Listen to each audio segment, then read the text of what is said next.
Good morning. I'll start off with, I don't have my jacket on. I brought this tie and the jacket I had in the car didn't match. So I rolled up my sleeves like politicians tend to do, right? We want to look like we are something. In this building, we want to look like we care about the people of the state of Connecticut. In this building, we want to look like people who are empathetic. In this building, we want to look like something. And in 3 months, we're really going to try to look like something when this session is over and we come out to the same people who we are currently ignoring and tell them we care about education. We care about what goes on in our schools. We care about the people at the bottom. Right now, we have a chance to show that that's true. But let me tell you what I see right now. I think about, this is crazy, I know, but I think about Lee Atwater. Lee Atwater, why am I bringing up Lee Atwater? Right? I think about Lee Atwater because in 1981, Lee Atwater had a confession for us, right?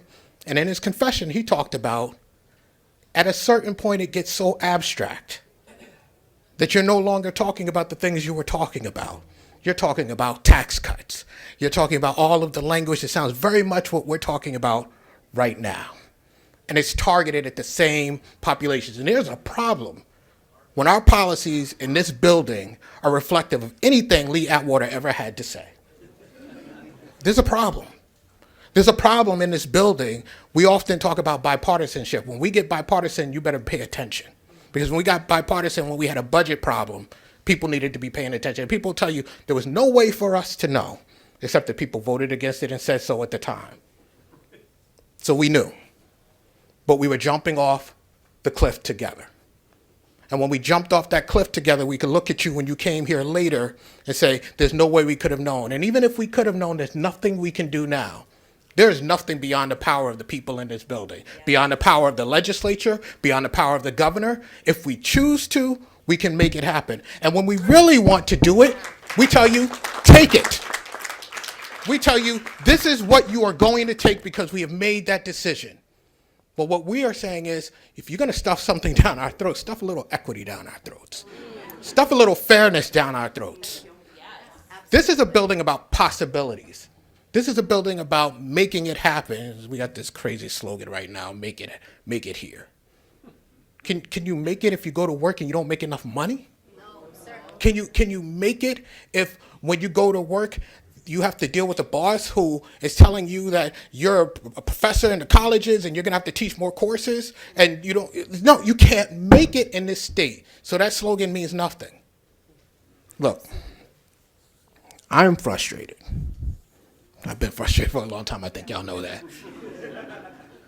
But I'm frustrated because we're entering a session in which people are about to look you in the face and tell you what we cannot do.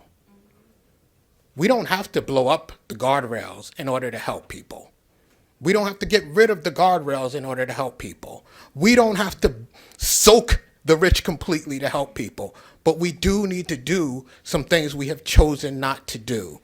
We do need to look in the faces of the people who are now kept outside because they're immigrants, but who were kept outside because they were women who came out of slavery to take care of the homes. We do need to look at the people who go into the classroom with our children that we say are so precious to say, we want to make sure you make enough money and you have the ability to leave the classroom when you're sick. We do need to look at the state university,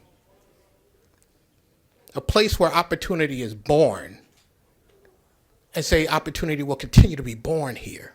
And what we're doing right now, and I can prove this is true to you, what we're doing right now is choking out opportunity.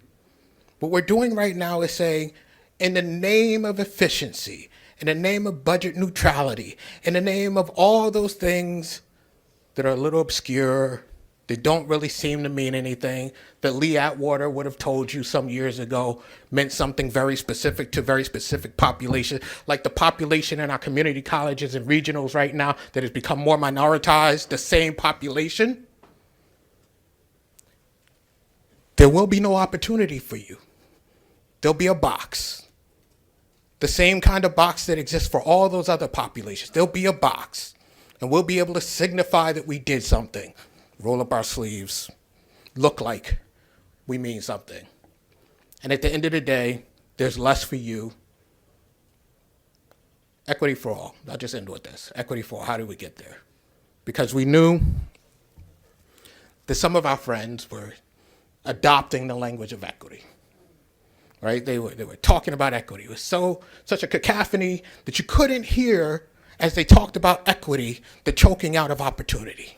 Right? You couldn't hear it because it was such a talk about equity. And so into that, we said, hold on, we're going to redefine what it means to talk about equity.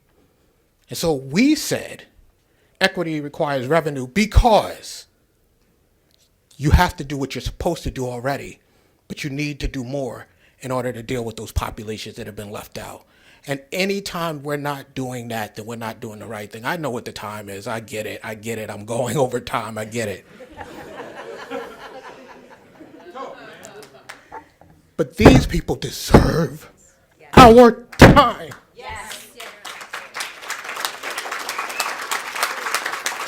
Thousands upon thousands of people stood outside this building, and in a bipartisan manner, we ignored them. So you're going to listen right now. Every person here deserves to be heard. The people who stood outside this building last year deserve to be heard. And damn it, you're going to hear them.